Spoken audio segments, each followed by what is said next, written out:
ত্রয়োদশ জাতীয় সংসদ নির্বাচন ও গণভোটকে সামনে রেখে বাগেরহাট জেলার ৪টি সংসদীয় আসনের সব ভোটকেন্দ্রে পৌঁছে দেওয়া হয়েছে নির্বাচনী সরঞ্জাম। একই সঙ্গে শান্তিপূর্ণ ভোট গ্রহণ নিশ্চিত করতে নেওয়া হয়েছে কঠোর নিরাপত্তা ব্যবস্থা। বিস্তারিত তানভীর সোহেলের রিপোর্টে।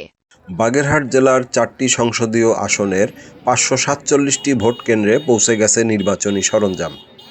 বুধবার সকালে বাগেরহাট সদর উপজেলা সহকারী রিটার্নিং কর্মকর্তা মোসাম্মদ আতিয়া খাতুনের উপস্থিতিতে কেন্দ্রের দায়িত্বে থাকা প্রিজাইডিং অফিসার ও নির্বাচনী কর্মকর্তারা এসব সরঞ্জাম বুঝে নেন।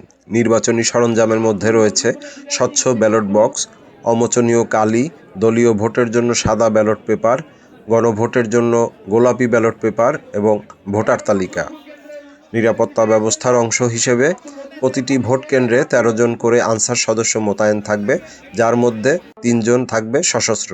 পাশাপাশি ৪টি আসনে কাজ করবে ৭৫টি মোবাইল পেট্রোলিং টিম, থাকছে ৯টি স্ট্রাইকিং ফোর্স এবং জরুরি পরিস্থিতিতে প্রস্তুত থাকবে আরও ১২টি স্ট্রাইকিং ফোর্স। আইনশৃঙ্খলা রক্ষায় জেলার ৯টি উপজেলায় দায়িত্ব পালন করবেন ৯ জন জুডিশিয়াল ম্যাজিস্ট্রেট ও ২৬ জন নির্বাহী ম্যাজিস্ট্রেট। এছাড়া ইলেকটোরাল তদন্ত কমিটিতে থাকছে যুগ্ম জেলা ও দায়রা জজ পদমর্যাদার ৪ জন কর্মকর্তা। যে কোনো পরিস্থিতি মোকাবেলায় সেনাবাহিনী, নৌবাহিনী, বিজিবি, কোস্টগার্ড ও র্যাবও প্রস্তুত রাখা হয়েছে। জেলা প্রশাসন জানায়, বাগেরহাটের ৪টি সংসদীয় আসনে এবার মোট ২৩ জন প্রার্থী প্রতিদ্বন্দ্বিতা করছেন।